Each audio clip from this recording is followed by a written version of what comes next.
সুপ্রভাত বন্ধুরা, কেমন আছো সবাই? আশা করছি সবাই খুব ভালো আছো আর আমরাও বেশ ভালোই আছি।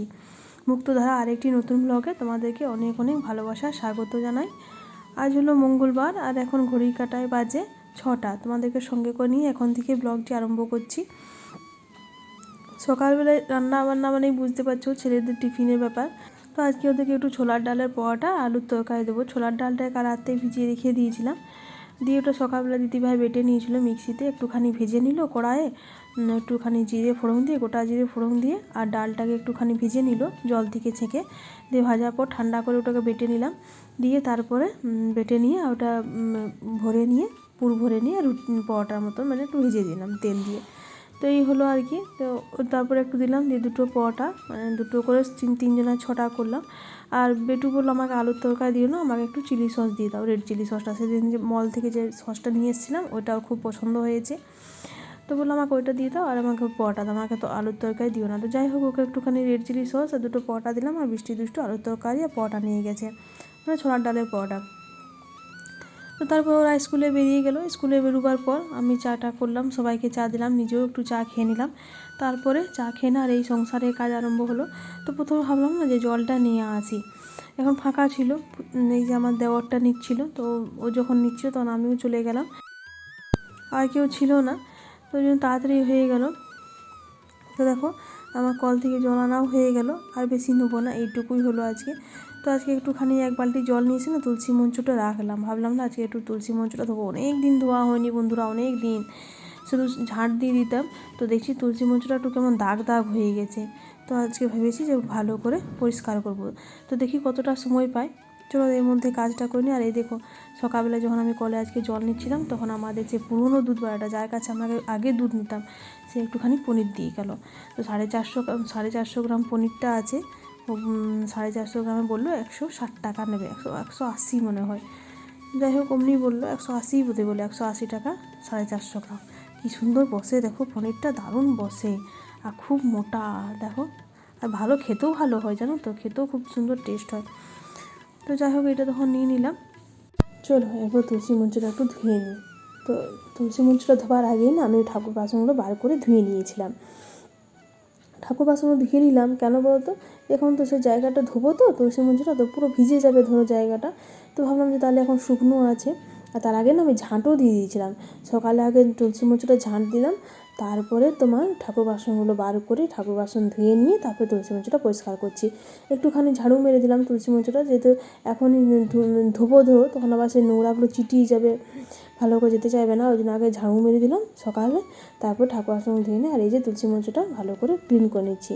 তো তুলসী মঞ্চটা ক্লিন করার সময় না আমি সেই যে যে ইয়ে দিয়ে ঠাকুর বাসনটা মাজি না, একটুখানি কাগজি ছিল আর একটুখানি সাবান গুঁড়ি ছিল।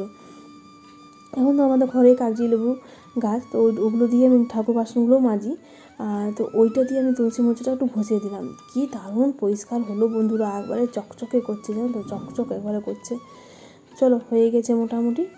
আর এই পাশে দেখো আমার নিচের রুমে কী অবস্থা, চারিপাশে ছড়িয়ে ছিটিয়ে সব জামা কাপড় একাকারময়। চলো এবার এগুলোকে পাঠ করতে একটু সময় লাগবে।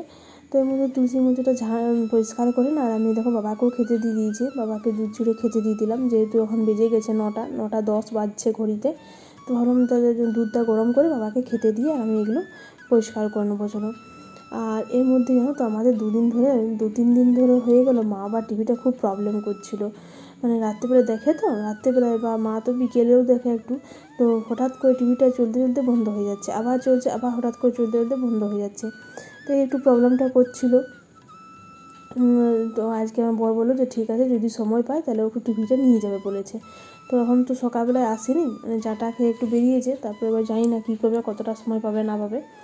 তো চলো এর মধ্যে আমি এই যে একটু ঝাড়াঝুড়ি, বিছানাটা ঝাড়াঝুড়ি করে নিই। আর এখনও আমার ঠাকুর ঘরটা ঝাড়ু দিয়ে দিয়েছি, আর মোছাটা বাকি আছে, ঠাকুর ঘরটা মুছিনি এখনও, তারপরে রান্নাঘর দিকে ঢুকবো।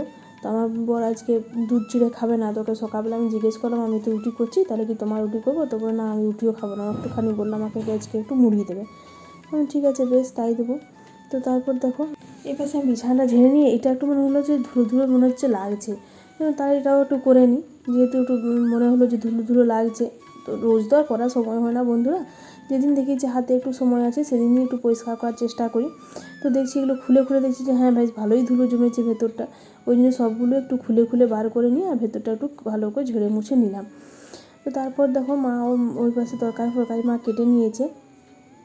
চলো এরপর রান্নাঘর দিকেও ঢুকতে অনেকক্ষণ হয়ে গেল, আর ওপরটাও ওখানে উঠিনি। আজকে ওপরটা ভেবেছি না রান্নাবান্না করে নিয়ে উঠবো, কারণ ওপরটা উঠতে গেলে এখন দেরি হয়ে যাবে, তাই ভাবলাম যে রান্নাবান্না করে নিয়ে উঠবো। তো দেখো এই পাশটাও যখন ঘোরালাম দেখছি যে এই পাশটাও একটু ধুলো মলা জমেছে, তো ভালো করে একটু ঝাড়ঝুড়িটা করে নিচ্ছি, তারপরে তখন রান্নাঘর দিয়ে ঢুকবো। তো চলো দেখো এই পাশটা ক্লিন করে নিচ্ছি। আর কালকে জানো তো বন্ধুরা, তোমাদেরকে পার্টির কথা বলাই হয়নি। কাল কী হয়েছে বলতো, কাল সেই যেখানে ফুচকা খাচ্ছিলাম, তো দিয়ে ফুচকা খেয়ে অনেকগুলোই খেয়ে নিয়েছি। ফুচকাটা বেশ ভালোই করেছো, সাইজটা খুবই ছোটো ছিল, বেশ ভালো করেছো, টেস্টি হয়েছিল। অনেকগুলো খেয়ে নিয়েছি, দিয়ে ফুচকাওয়ালাটা আমাকে চিনিয়ে গেছে, অতগুলো ফুচকা খেয়ে নিয়েছি। দিয়ে চিনিয়ে গেছে আমাকে, ওখানে পার্টিতে আমি কফি খাচ্ছি দাঁড়িয়ে দাঁড়িয়ে, দিয়ে আমাকে ডাকছে এই ফুচকা খাবে এসো, আরও ফুচকা খেয়ে নাও, আরও ফুচকা খেয়ে নাও। খুব জোরে ডাকেনি, মানে আরও কেউ শুনতে পায়নি, যেহেতু কফি স্টলটা ফুচকা সামনেই ছিল, তো আমি এখন দাঁড়িয়ে দাঁড়িয়ে খাচ্ছিলাম। দিয়ে আমাকে বলছে আরও ফুচকা খাও, আরও ফুচকা। আমি বলছি এই লোকটা আমাকে মানে লজ্জায় ফেলে দেবে। দিয়ে আমি তখন দুষ্টুকে বলছি দুষ্টু চো পালা এখান থেকে, আবার অতবার খেয়ে নিয়েছি ফুচকা, আমাকে অনেক চিনিয়ে গেছে মনে হচ্ছে। দিয়ে ওইখান থেকে আমরা পালিয়ে গেলাম। আবার যখন খেয়ে দিয়ে যখন আসছি, তখন আমাকে আবার বলছে যে ফুচকা খেয়ে যাও, গুপচুপ খেয়ে যাবো। না না আমি আর খাবো না। তো বলছে খাবার হয়ে গেল, আমি হ্যাঁ খাবার হয়ে গেছে। এই আর কি, এত লজ্জা পাচ্ছিলো আমার কালকে। তো যাই হোক, এটা কালকে তোমাদের সঙ্গে শেয়ার করা হয়নি, একটুখানি মনের কথা শেয়ার করলাম। তো তারপর দেখো আমি রুটি করে নিলাম, এর মধ্যে আমি রুটি করে নিয়ে আর এই যে বেগুনগুলো ভেজে নিচ্ছি। আজকে ভেবেছি একটু রুটি আর গরম গরম বেগুন ভাজা খাবো, ইচ্ছে হয়েছে তাই। আর ওর পাশে জানো তো মা না কচুর তরকারিটা বসিয়ে দিয়েছিলো, আজকে কচুর তরকারি হবে আমাদের। তো মা পেঁয়াজ রসুন দিয়ে বসিয়ে দিয়েছিলো তরকারিটা। তো বসিয়ে দিয়ে আমাকে বলে গেছিলো যে তুমি দেখবে আমি চান করতে যাচ্ছি। তো মা কচুর তরকারিটা বসিয়ে দিয়ে চান করতে চলে গেছে।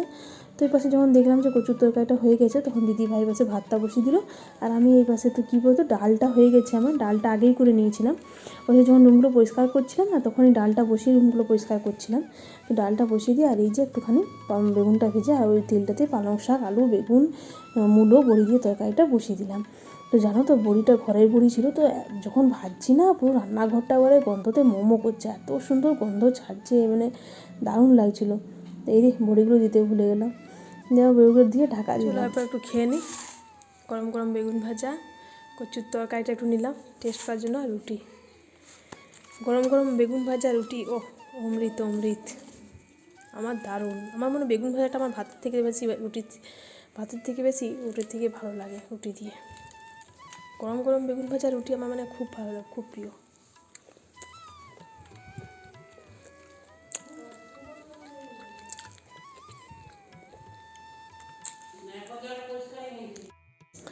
এর মধ্যে আমার বড় খেয়ে নিয়ে মা আবার টিভিটা নিয়ে, মানে মাদের টিভিটা নিয়ে বেরিয়ে গেল। তো টেম্পো রিজার্ভ করে গেছে দোকানে, একটু দূরে হবে। তো এখানে আমার বর বেরিয়ে গেলো, মুড়ি খেলো আর একটুখানি দিলাম, আলুর তরকারি ছিল সকালে টিফিনে, ওই টিফিনে আলুর তরকারিটা আর একটুখানি মুড়ি মেখে দিলাম। তো ওটা খেয়ে বেরোলো, বললাম আমি টিভিটা তাহলে সারিয়ে নিয়ে আসছি। তো পাশে আমার বর বেরিয়ে গেলো। তারপরে পাশে রুটিটা করে নিয়ে আমি রুটিটা খেয়ে নিচ্ছি। আর দেখো এবার আমার তুলসী মঞ্জটা কী সুন্দর দেখতে লাগছে, মানে শুকিয়ে গেছে না এখন, মানে বেশ চকচকে ধকধকে লাগছে, কী সুন্দর লাগছে। আর যখন ধুইনি তখন বন্ধুরা এপাশে দাগ, ওখানে দাগ, খুব নোংরা হয়ে গেছিলো। ঝাঁট দিচ্ছিলাম রোজই, কিন্তু তো তুলসী মঞ্চ ধোয়া হয়নি। দেখো আজকে পুরোটা ক্লিন করেছি সাবান গুঁড়ি দিয়ে তো কী সুন্দর ক্লিন হয়েছে, ভালো লাগছে দেখতে না।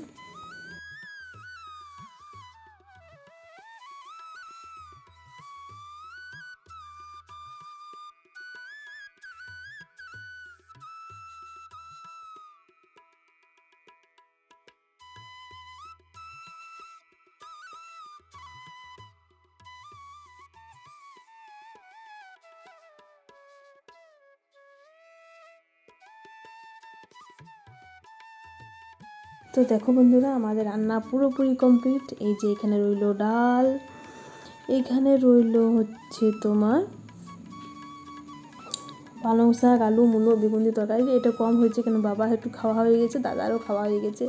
আর এই যে আলু ভাতে বেগুন ভাজা, আলু ভাতেটা ছেলে মেয়েদের জন্য মনে হলো যখন জলখাবারে কচুটা খেলাম তো মনে হলো একটু ঝাল ঝাল লাগলো, তো খেতে পারবে না পারবে ওই জন্য একটু আলু ভাত দিয়ে দিয়েছিলাম।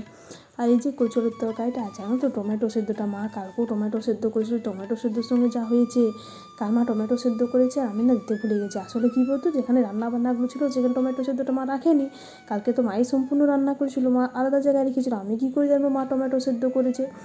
এরপর মা যখন খেতে বসেছে তখন টমেটো সিদ্ধ আমি দিইনি, আর মায়েরও মনে পড়েনি মায়েরও যে আমি টমেটো সিদ্ধ করেছি, আমাকে তো টমেটো সিদ্ধটা দেওয়া হয়নি। তারপরে মা হঠাৎ খেয়াল পড়ছে তখন বিকেলে, তখন মা বলছে আমাকে টমেটো সিদ্ধটা দাওনি। গুড ইভিনিং বন্ধুরা, তারপরে তোমাদের সঙ্গে একদম আমি সন্ধ্যের সময় দেখা করছি। এখন বাজছে ঘড়িতে কটা, এটাতে দেখি কটা বাজছে, এখন বাজছে হচ্ছে 6টা। তো 6টার সময় তোমাদের সঙ্গে দেখা করছি। বিকেল দুপুরে খাওয়া দাওয়া করে একটু রেস্ট নিলাম, দিয়ে উঠলাম, উঠে চাটা খেলাম, চাটা খেয়ে নিয়ে তারপরে সন্ধে দিলাম। সন্ধে দেবে একটু পর, সন্ধে দেওয়ার পর গপুকে ঘুম পাড়ালাম, এই কাজগুলো হলো। এরপর রান্নার ঘর ঢুকবো, ভাত একটুখানি আছে, ওই ভাতটা গরম করব, আর ভাতের জন্য যা করব সেখন চিন্তা ভাবনা করছি কী যে করি ভাতের জন্য। রাত্রেবেলা রোজ ভাতের জন্য সমস্যা হয়ে যায় যে কী তরকারি করবো বলো। আর দিনের তরকারি যে তুমি রেখে দেবে খেতে চায় না, বলবে না একটা তরকারি আমি দুবার খাবো না, এই সমস্যা হয়ে যায়। আটা মাখতে হবে, আটা মাখা হয়নি, অনেক কাজ বাকি আছে আমার, জামা কাপড়গুলো গুছোতে হবে, জামা কাপড়গুলো গোছানো হয়নি। তারপরে এর মধ্যে ছেলেকে একটু পাস্তা করে দিলাম, ও পাস্তা খেলো। চলো তাহলে সঙ্গে থাকো, কাজগুলো একটু একটু করে করি। আর এই যে ছেলে এখন পড়তে বসেছে, ওখানে পড়াশোনা করছে, আমি ওর কাছে বসে আছি। তো বন্ধুরা অনেকক্ষণ চিন্তা ভাবনা করে ভাবলাম যে তাহলে একটু আলু পোস্তই করে দিই, আজ ডাল করবো না, আলু পোস্তটা যখন করবো না একটু ওইটাতে একটু ঝোল ঝোল করে রেখে দেবো, বুঝলে। তো এই আলু পোস্তটা একটু ঝোল ঝোল করে দেবো, আর দুটো বেগুন ভাজা কাটলাম, বেগুন ভেজে দেবো। আর তোমার পনির তো হচ্ছে, মানে রাতের পনির তরকারি তো করেছে দিদিভাই, তো পনির তরকারিটা দিয়ে দেবো, এটাই ভাবলাম। তো ভেবে উঠে নিয়ে আর ও মানে আমার বলে না সেরকম কিছু জ্বালা থাকে না, ও ভাত দিয়ে যে আমার এটা চায় ওটা চায়, কিন্তু ভাতটাই চায়, মানে রুটিটা খুব একটা হজম করতে পারে না, তবে ভাত দিয়ে তুমি যা দেবে ওটা দিয়েই খেয়ে দেয়। তবে যাই হোক তখন একটু আলু পোস্ত করে দিলাম, একটু ঝাল ঝাল করে দেবো। তো আলুগুলো কেটে নিচ্ছি, আর আলু পোস্তটা বসিয়ে দিয়ে আর বেগুনটা ভিজে নিয়ে আর এপাশে তখন আটাটা ভেবেছি মেখে নেবো। তো চলো দেখো মোটামুটি আমার আলুগুলো কাটা হয়ে গেছে, আলু পোস্তও কাটা হয়ে গেছে, আর বেগুনটাও ভাজা হয়ে গেছে, বেগুনটাও কাটা হয়ে গেছে।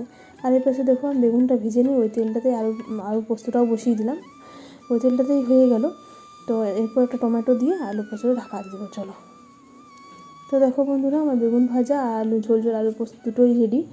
আর এই পাশে দেখো রেডি হয়ে গেছে, আর এই পাশে দেখো পনিরের তরকারিটা হয়ে গেছে, ওই দিদিভাই করেছে, তোমাদেরকে তো বলেছি আমি আগে।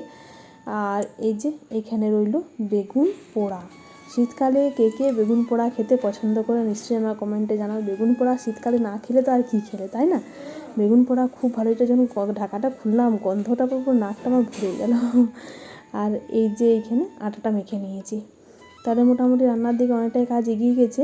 এরপর হচ্ছে রুটিটা অনেক পরে করব, 9টার সময় রুটি করব। তাহলে এরপর হলো এই জামা কাপড়গুলো গুছিয়ে নিচ্ছি, আর এখন আমার বেটুর স্যার এসেছেন, বেটু এখন টিউশন পড়ছে। তো চলো এই ফাঁকে আমি সব কাজগুলো করে নিই। ঠিক আছে বন্ধুরা, তাহলে যে ব্লগটা আমি এই পর্যন্তই রাখছি। তোমাদের যদি আমার ব্লগটি ভালো লেগে থাকে তাহলে অবশ্যই আমার ব্লগটি লাইক কমেন্ট শেয়ার করো, আর আমার চ্যানেল যদি কেউ নতুন ভিউয়ার্স হচ্ছো তো চ্যানেলটি সাবস্ক্রাইব করে পাশে থেকো। কাল আবার চলে আসবো নতুন ব্লগ নিয়ে। সবাই ভালো থেকো, পাশে থেকো, সুস্থ থেকো, সাবধানে থেকো, আর সবাইকে ভালো রেখো। টাটা।